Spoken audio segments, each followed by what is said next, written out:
Hi, my name's Michelle, and the topic that I chose to research was crowdsourcing.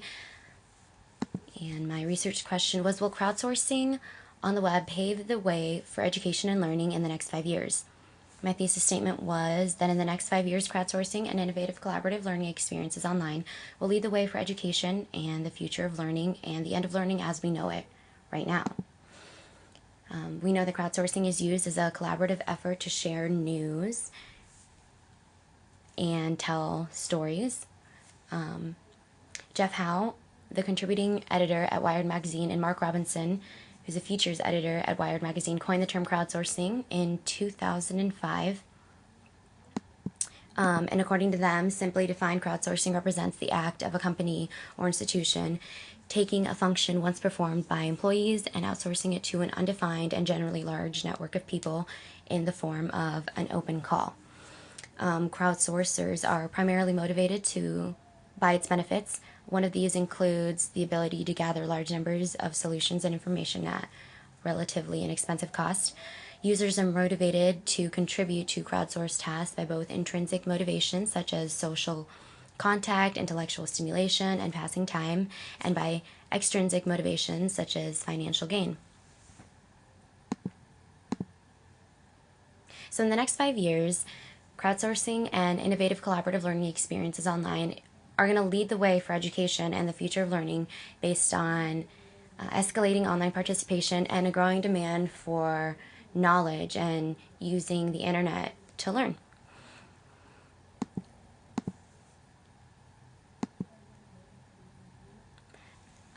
A few examples of crowdsourcing include the Oxford English Dictionary, which provides one of the earliest examples of crowdsourcing.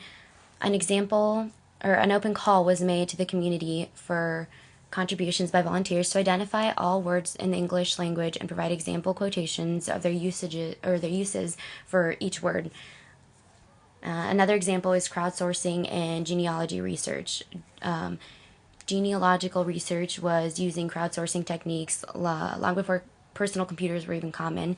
Beginning in 1942, members of the Church of Jesus Christ of Latter-day Saints encouraged members to submit information about their ancestors. The submitted information was then gathered together into a single collection, and in 1969, in order to encourage more people to participate in gathering genealogical information about their ancestors, the church started the three-generation program. In this program, church members were asked to prepare documented family group record forms for the first 3 generations. The program was later expanded to encourage members to research at least 4 generations and became known as the 4-generation program. Institutes that have records of interest to genealogical research have used crowds of volunteers to create catalogs and indexes to these records. Okay, so the goal of this research is to explain the reasons why crowdsourcing and collective intelligence will stimulate human knowledge and make information more accessible to the world. The point is to prove that crowdsourcing is leading the way for our education and the future of a different kind of learning online and through innovative technologies. But what we haven't considered yet is that crowdsourcing helps us do many other things too. So this is important to everyone in the world because the more that we learn about crowdsourcing and the more that we understand its role for our future, the more it will become valuable to us because we'll understand the future of how and what we're learning. A review of relevant literature suggests that we're moving towards crowdsourcing more and more each day as technology continues to advance and as we continue to learn how to use all these new digital technologies to learn and as we continue to participate online. So first, the more that we participate, the more that we can influence others to learn and teach them how to mindfully spread knowledge.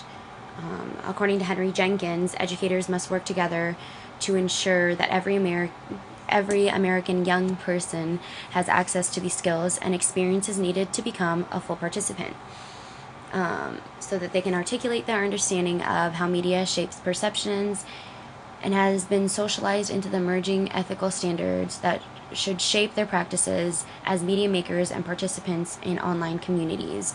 So basically, what Jenkins is saying is that educators have to work together to teach, especially young people that are learning right now, to understand how media and the web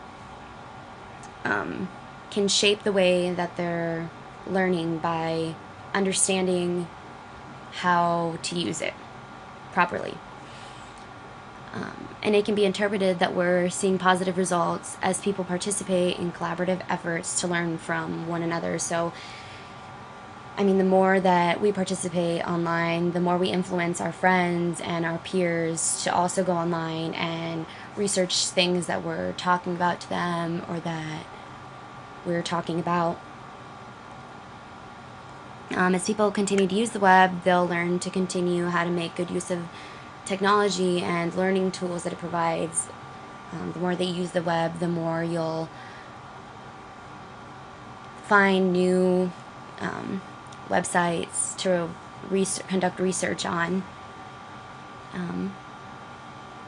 Renowned critics such as Margot Schaefer claim that while many studies of user activities and the use of the internet tend to romanticize emerging media practices, participatory culture is rather a dynamic interaction of users and companies, discourses, and technologies.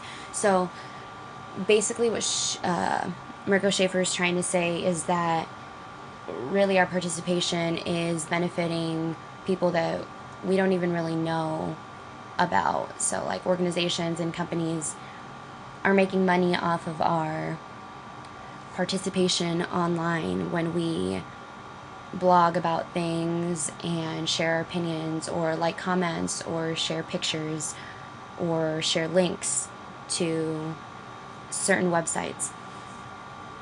So although Schaefer raises awareness to an issue that using the internet can cause, it's important to understand that we're also profiting greatly by using these learning tools provided to us by the web. So, I mean, it is important to understand that it is a possibility that when we like a comment, an organization or a company may be profiting from it. But I think the most important part about our internet usage is that we understand that it can be really empowering to understand how much we can actually learn from the internet. Also, participation from everyone is important because now everyone can participate and learn regardless of their economical or educational backgrounds. When before, everything that we learned was controlled by textbooks that we were allowed to learn and teach from and provided by schools or in the classroom. Crowdsourcing encourages collective intelligence and is accessible and affordable and extends the reach of information to more people than ever before, because now everyone that has access to the internet can go online and learn and comment on different news sources, stories, and share their opinions or their likes or dislikes on certain social issues. And according to Phil Agre, to have a public voice, you must learn to combine two seemingly contradictory goals: being true to your own experience and values while also serving as a consciously designed intervention in an ongoing public debate.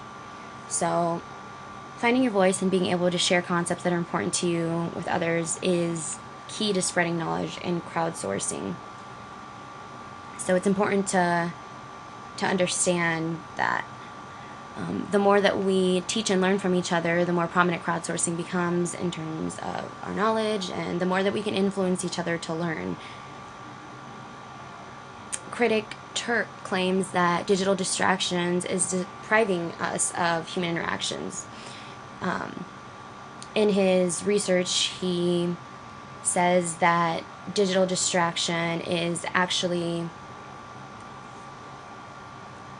providing a way for people to avoid face-to-face encounters.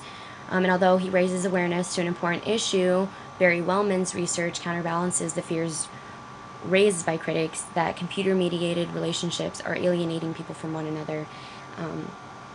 Instead, Wellman says that these computer-mediated relationships are important because they can be distracting and contribute to us avoiding face-to-face encounters. But as long as we find a balance and ways to control our online use, they can also be really empowering. Also, crowdsourcing will add up to a more thoughtful society and enhance those who master their digital technology skills.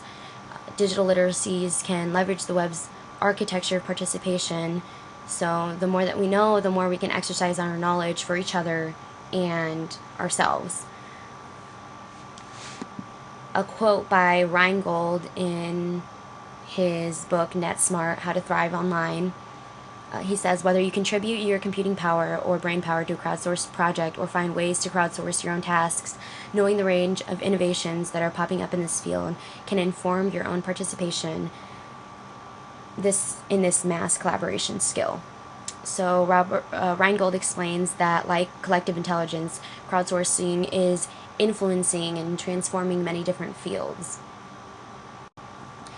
Crowdsourcing can involve division of labor for tedious tasks, split to use crowd-based outsourcing, but it can also apply to specific requests such as crowd voting, crowdfunding, broad-based competition, and a general search for answers, solutions, or a missing person.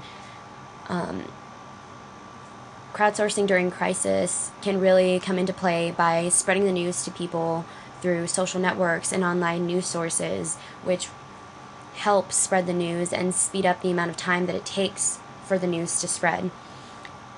Nick Carr argues that digital networks cause people to develop habits that ultimately harm our brains and damage culture. Carr argues that because we are becoming sort of addicted to digital networks, we are not focusing on other important aspects of life because we're developing these habits of always being online and always being connected. Carr's zero tolerance policy that he explains by simply just not using the internet at all is not a solution to the problem of internet addiction and distraction. Rather, we should educate readers how to make proper use of the internet and control the mind to not get so easily distracted from the main goal or whatever we're researching. Since 2004, the website Technorati has followed the growth and trends in the blogosphere. The report, The blogosphere, is constantly changing and evolving, and in 2011 we're seeing bloggers updating their blogs more frequently and spending more time blogging from conversation with friends. And this supports the idea that crowdsourcing will continue to flourish in the next 5 years as internet usage also escalates to more things than just socializing online. This report provides statistical data to show the changes in internet usage from just using the internet to socialize or to talk to each other, or as Mirko Ito's studies would call it, people hanging out online. Crowdsourcing is going to continue to be prominent in the next 5 years because digital technology advances will continue to allow us to create innovative ways to learn, spread news, and knowledge. One thing that we don't know for sure is what can be done to organize all of the resources that we have available to us on the web. So for now, we have to learn to utilize our collective intelligence and educate ourselves on how to value good writing and to know what sources we can trust.